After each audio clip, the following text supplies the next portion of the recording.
welcome in of The Athletic and the J Street Vibes podcast. Yeah, Our yeah. man. For real. It's for real. It is. I saw your comment too on Instagram saying Damien Barling sees this video. He's going to say it's fake. J Street Vibes is back and it's in full effect.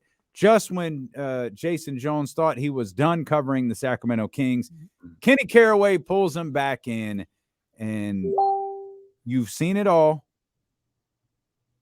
How would you compare the way the team is playing now versus other runs of 6 of 8 or something along those lines that we've seen in recent years? Well, I think the main difference is I think their level of play is more sustainable because the roster is better.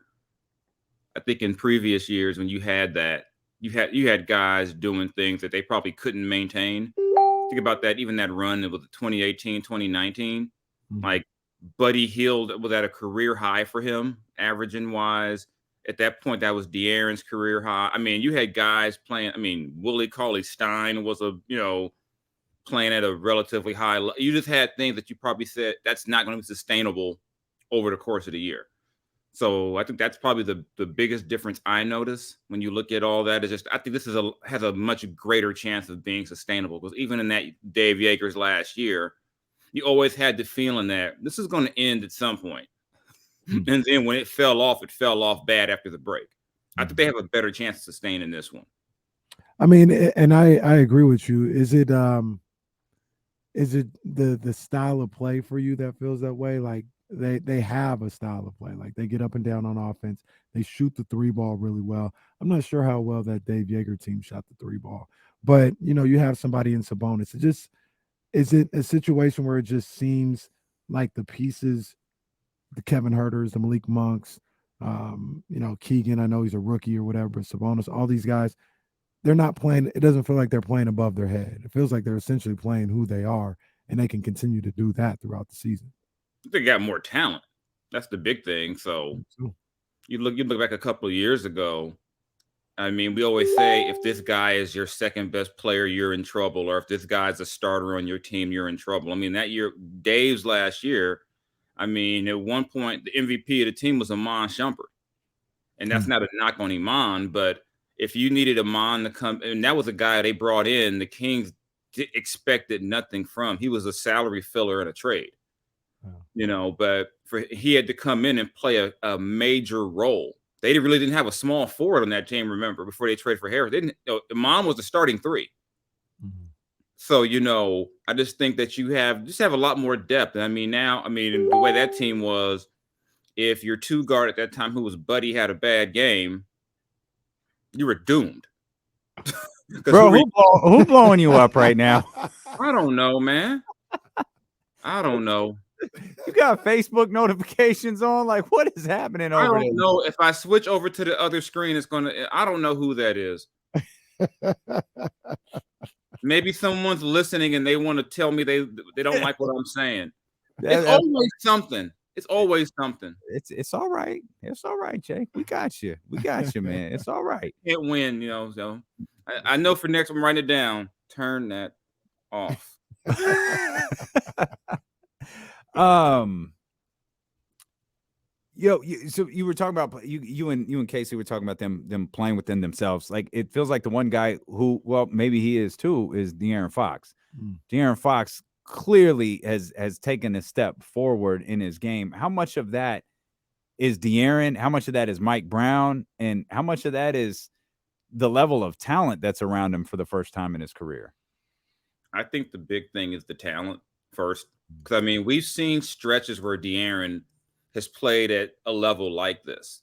That's why, for me, the key is going to be, is De'Aaron still doing this around Christmas?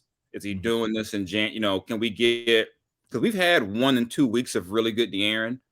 The Kings need 3 or 4 months of really good De'Aaron. But I think having the talent around is going to help. I think, like I said, about playing above your head, he had to do so much to get like a 3-game winning streak to get player of the week.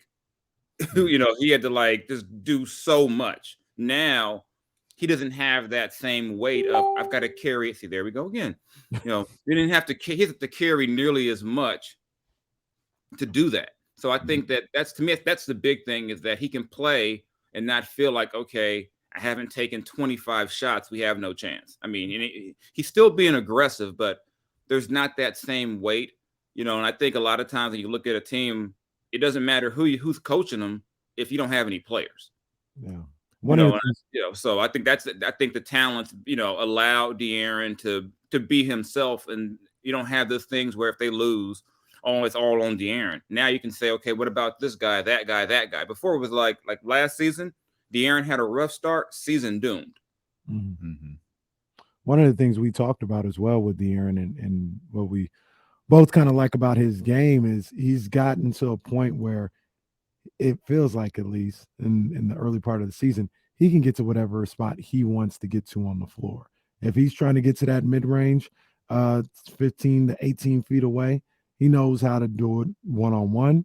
He knows how to do it with a pick and roll or whatever the case may be. But if he's trying to get to elbow extended 18 feet away, he's going to get there and get a shot up. And that's a sign of I'm not going to throw a great label on them, but the really good ball players in this league are all able to do that. Yeah, and when you're talking about crunch time and what the best players do, the best teams know what they're looking for in those situations. Mm-hmm. And now it feels like De'Aaron, he, like I said, he's shown he can do it before in spurts, but now it feels like he knows exactly what to go to. That Laker game, he knew, okay, I'm going to this spot, fatal. I'm going to this spot. It wasn't like there wasn't like you had to say, okay, I wonder what De'Aaron's going to do. And like, oh my God, what is he trying to do? It's like, we know what he's going to do, or we don't necessarily know, but you see what he's doing. It's like, they can't stop it. Mm-hmm. And that also tells me is that in those situations, at the very minimum, you're going to get a good shot. It also helps that, you've got to worry about a Sabonis, or if Malik Monk is hot, you got to worry about, so many much more things are open, and De'Aaron's not a selfish guy. So in those situations, if something's cut off, he's going to find, the open teammate, or he's going to make the pass that leads to the pass. So he's in complete control when I watch him right now. Malik got those strong Shump vibes to me. You mentioned Iman Shumpert a minute ago, and we talked about everything Shump meant to the locker room and to these guys, and that swag that he brought to that version of this team. Man, it feels like Malik Monk got a lot of that same. So, like, dude is walking around with a Band-Aid with a cut that he doesn't have, and now Kaiser's handing out 5,000 Band-Aids for everybody. So you can rock the Malik Monk look. Like that's something. That's crazy. Is what it's that too. Is that too? I was like, are we too old now? Do these kids even know about Lisa Left Eye Lope? Did they even realize? We tried to tell them. Yeah, we tried to Did they even realize that we've seen this before? When I was in high school, I remember all the girls had the Band-Aids on under the left eye. I was just wondering, I hope the youngsters don't think this is the first time someone's ever put a Band-Aid on. Some of the kids know Nelly. Kids know Nelly. But look, Jason, they weren't even outside. They don't remember Penny did it above his eye. What they know about that? And I just feel old now. Because I was like, oh, that's no big deal. And then I go online. Oh my God, he's got a Band-Aid. I was like, okay. I was just like, oh, I guess this is a big deal now. And I saw De'Aaron talking about it can't be just a regular Band-Aid. It's got to.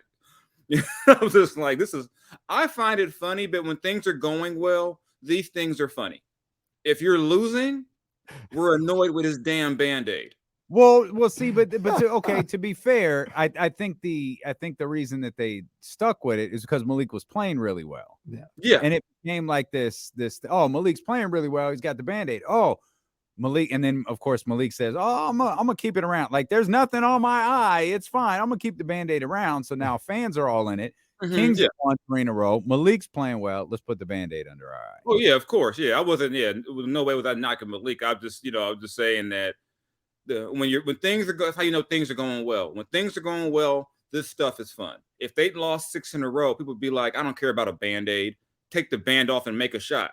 I hope Malik. See, that's I hope Malik goes like LeBron James. If he misses like 4 shots in a row, he like rips the Band-Aid off and throws it over to the scorer's table. Goes change his shoes or something. Just like find something going on wrong other than just I missed the shot. Yeah, but yeah, I said they're fun to watch.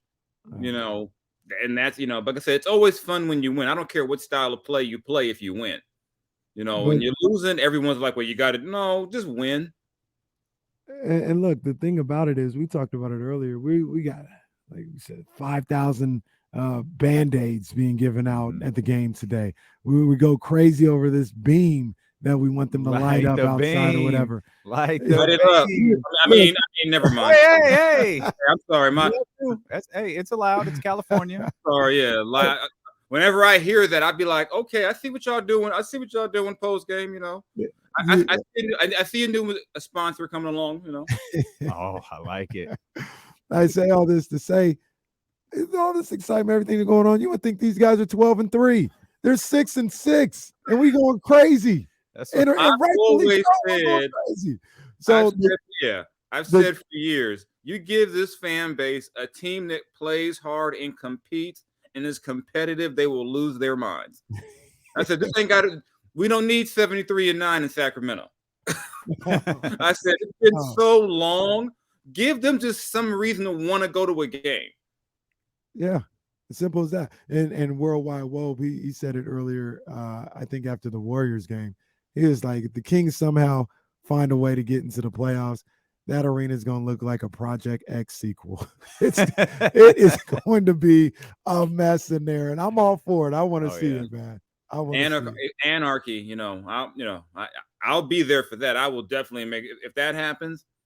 Because my children have never heard me say the Kings are in the playoffs. They heard the hockey team. They've never heard me about the basketball team. So you have never talked about hockey with your kids. Yes, I have an LA Kings jersey. Kings all day. What you talking about? Well, I thought I rep LA except the Clippers. Damn, the Clippers that's cold. You didn't have to say except the Clippers. You could just left it at that. I was at the playoffs. I feel like they go to the playoffs, so they're gonna need a bigger beam. They're gonna need more. The Kings get to the playoffs. You might need a couple beams stashed around Sacramento. It's gonna be crazy. They're gonna need a fatty for the playoffs. Oh, jeez. They're gonna need that for sure. A regular cone ain't gonna work for the playoffs. It's got to be Snoop performing outside. Shoot, bring Warren G back for endo smoke, man. Yeah, I've completely changed the whole tenor of them in that beam. I'm sorry, I know the beam was not meant for that, but that's just my warped mind. Hey Jay, what you think about Domantas Sabonis and the way he's been playing as of late? Obviously, 26 and 22, and what do you have? 8 assists or 6 assists? 8 assists the other night. But has it been something that you've seen from his game, or is it simply the fact that he's able to be out on the floor because he's not in foul trouble anymore? I think being on the floor helps. I mean, early on, it's hard to get into a rhythm when you got 3 fouls, boom, boom, boom. You got to sit. I think that's a big thing. And people forget, even after the trade, it wasn't like he and De'Aaron had like 40 games together. That they didn't play, they didn't get a big stretch, a big thing to work with, in terms of playing together. And I think you saw a glimpse of it last year, but they didn't get a lot of time. So I think now you're seeing, you had a training camp. You've had, I couldn't have my math off, but we were probably close to the number of games they played together all of last season already. They can't be that far off at this point. So I just think it's a combination of both. He's getting comfortable. The rotations are a little more solid around him, you probably have a better idea who's playing next to him. I think having Keegan out there helps because teams are going to defend Keegan. They're not just going to leave him to shoot the three. No diss to KZ, but I don't think anyone was on the scouting report saying we got to, hug up on KZ on the perimeter. So I just think a few things have opened him up, and he's doing what they brought him in to do. I know people, myself included, will look at the defense and say that he's not great, but you knew that when he got here that you weren't bringing in Rudy Gobert.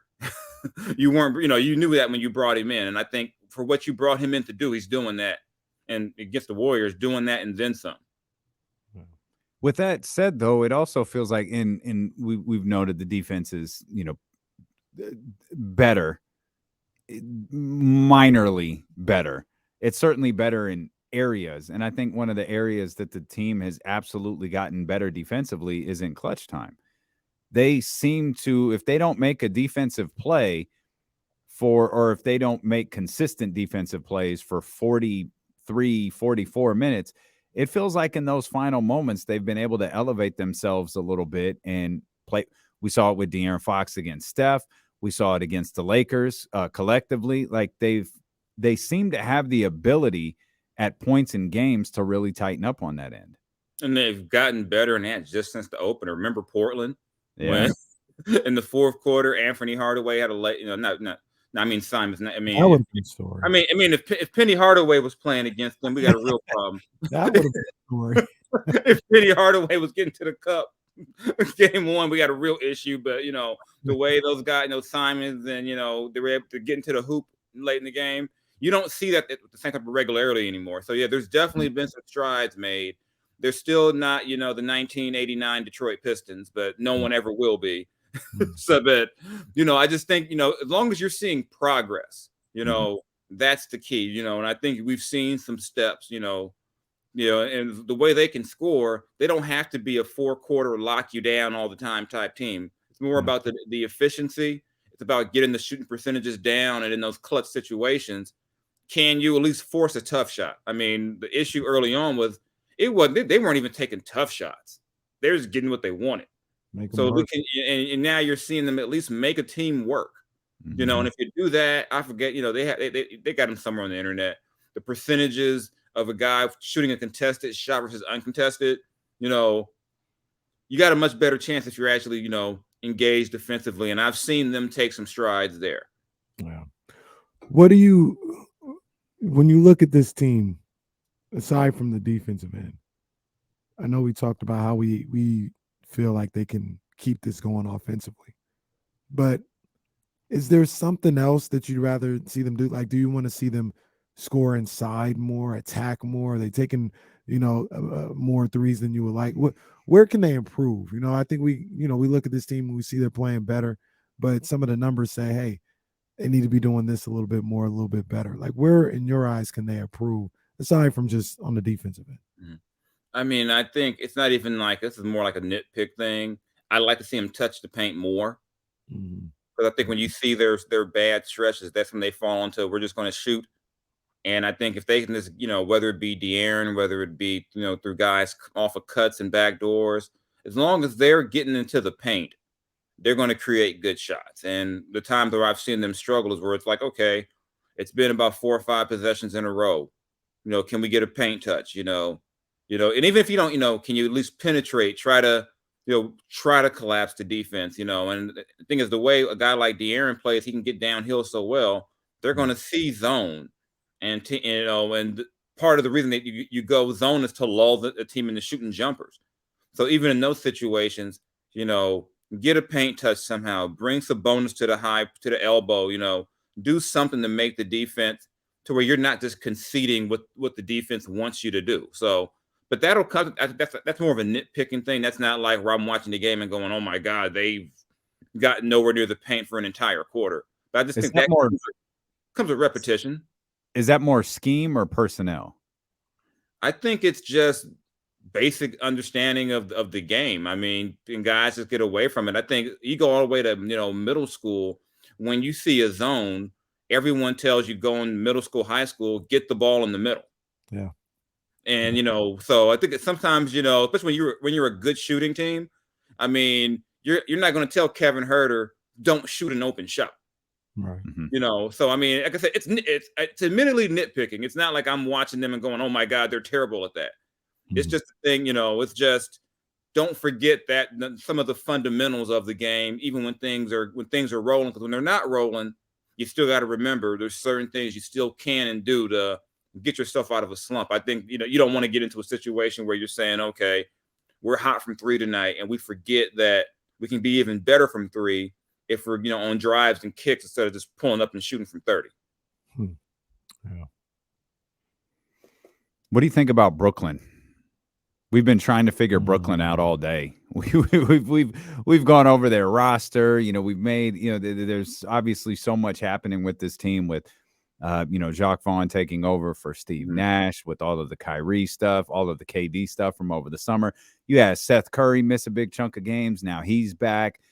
They've had no chance to establish a rhythm, but they've been playing better under Jacques Vaughn and without Kyrie Irving than they had before. And so it's kind of difficult to get a feel for what this team is besides chaotic. I think the main change is they play like they care under Jacques Vaughn. I mean, I think the moment you go back to the summer and you hear KD says he wants Nash out, I was like, his first 3 games losing streak, they're fine. I was like, just don't even bring him back. I think, when you see this around the league where teams are just sitting around waiting, like, when are you going to fire this guy? And it was clear early on, those guys weren't responding to Steve. It was obvious. I mean, some of the games they were losing, it was like, are you kidding me? I know, this is not you got some issues, but you shouldn't be. Were they like 2-6 or something? Yeah. I mean, they look terrible. I mean, to me, when you watch them now, the effort is better. I don't correlate that to Kyrie not being there. I think it's more so that guys seem to be a lot more engaged now, and they're trying.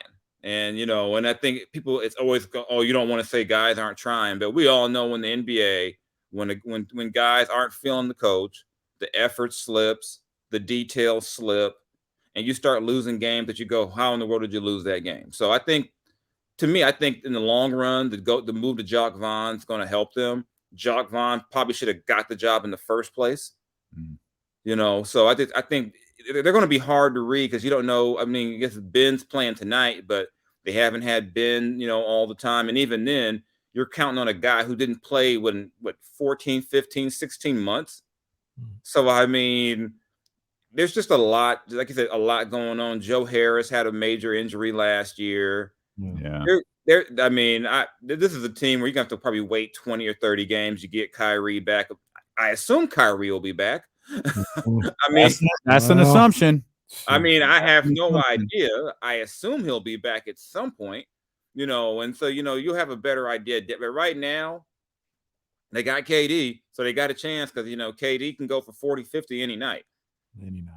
Yeah. So, I mean, they got a chance as long as you got KD and some guys around him who are willing to play, give the effort that I've seen them give under Jacques Vaughn. So that, to me, that's the biggest change. But the team is still so in flux. It's kind of hard to say exactly what they are. I mean, are they the team that blew out the Knicks or the team that got blown out by the Lakers? Yeah. Probably somewhere in the middle, I guess. Somewhere in the middle. You're in the building tonight, huh, Jay? Yeah, I'm gonna show up, and wow. And if the Kings don't win, I don't want to get blamed. It's not my fault. Oh yeah, you absolutely will. Everything was going fine until Jason Jones pulled up, and now all of a sudden Herter can't hit a 3. Monk has ripped his Band-Aid off. threw the Band-Aid at the scorer's table. What if I wear a Band-Aid? What if I wear a Band-Aid? Yes. As a sign, as an offering of peace and solidarity, I'll wear no, I'm not going to do that. I ain't gonna lie. Come on. I ain't wearing no Band-Aid. I mean, if it was like Left Eye's birthday, something like that, but I can't wear a Band-Aid from Malik Monk. Someone in the chat house said this earlier, and I think it's brilliant. Someone locally needs to make Band-Aids that say light the beam. Jason would wear it then because he can say this doesn't mean what y'all think it means. Yeah. Just like he would wear the Hornets jersey. He'd wear that City Edition Hornets jersey. Is that true? Would you wear that City Edition Hornets jersey? Never. If I played on the Hornets, I'd like load manage me tonight. I can't play. See, that's a terrible. I'm sorry I said that. I'm sorry. I didn't even mean it like that. That's terrible on my part. I'm sorry. I'm sorry. Sophomore class. I'm so sorry. It's like dealing with a sophomore class. Yeah. I'm a terrible person. Yeah, I'm sorry. I would ask the coach to allow me to sit out the game if I was playing for the Hornets and they had that jersey, because you're not going to make me into a meme. Oh, there are gonna be a lot of memes. There are gonna be a lot I of mean, memes. yeah, I was like, to me, it's not even the worst jersey, but I was like, what were they thinking? Like I always say, whenever you make something like that, or just jerseys or clothes or name your child, ask like a 12, 13-year-old, say it to them. And if Ask they the just most immature person you know. yeah, ask me. And if I start laughing, it's probably a bad idea. Yeah, if I start just like going, yeah, just don't do it. I was That's just like, tremendous. yeah, I mean, but maybe it's for the airport. They don't know where they're flying out of. So Queen City would have been just fine. There's so much you could have done. they could have did a Ric Flair jersey. I don't know if he's like cool or not yet. They added the Woo back to WWE, so maybe it's safe to use Ric Flair again. I mean, they could have done so many other, but a lot of the jerseys could have done so many different things. Like, I still don't know I mean, like, I like the sentiment of the Warrior one, but it gives me like airbrushed overall vibes with the big old flower on. It's like, yeah. Did you have airbrushed overalls? Actually, I didn't. I was young and poor, and the last thing my mom was going to do was take some nice clothes and then spray paint them. Yeah, I was too poor for that too. Yeah, there was no way. I guess we can tell which of the three of us weren't though. Somebody's over there like, yeah, we can tell which one of the three of us. I just had a little something. I had some overalls, but I wish I would have went home with some paint on them. Jay, we appreciate you, man. I'm sorry Kenny's making you work so much. We're excited to see you in the building tonight, though. Yeah. If they're gonna pay with as long as they CTC, I'm cool with it. You said see, okay. I just want to make sure. I just wanted to make sure. The check CTC Rasheed Wallace. I don't know what you're thinking. That was a nod to Rasheed Wallace from me. I don't know what you were thinking. We were talking about City. Never mind. Never mind. I thought maybe you said. I said THC. I don't know. Oh, ain't nothing wrong with THC. Yeah, I was like, I don't even know how CTC got. This is really gone. This is really gone off the rails today. We'll see you in a little bit. It's about as bad as the Josh McDaniels game plan. Oh well. Wow. Jeez. Woo. Sorry about that. Hey, that's okay. I'm openly recruiting new teams. I can't do this anymore. Real quick, Jason. What do you think about Derek Carr? What he said afterwards and the crying? I think he's lying to a degree. I think he's not. I say that I think he's saying something, but there's way more there going on. I mean, they let Matt Ryan look like Lamar Jackson the other day. Matt Ryan ain't ran 30 wrong for so many reasons. He ran that long since he was in high school. And like the linebacker got faked by Matt Ryan. They should cut that dude right now. What is going on? How you let Matt Ryan? Then Matt Ryan went to the sideline and cut back in on him. I mean, fire. I mean, I don't know. Don't get me started on Mark Davis. He's doing a fantastic job. If Fantastic is trying to get the number one pick, I just want to be clear. We weren't going to bring any of this up. We was going to let Jay live and see him tonight, but you're glutton. I'm sorry. Just when I think of bad things now, I think of, let me try running a fake punt with my guy who was sick all week. If then saying, let me call a timeout to throw a jump ball. Well, yeah, there's that. I'm sorry. I'm gonna go. I'm gonna go do some other things to bring it back down. So go light the beam. Go light the beam. Go light the beam. And then I'll be cool for tonight. Yeah, this. Right. Yeah. All right, y'all. We'll see in a little bit. Jason Jones.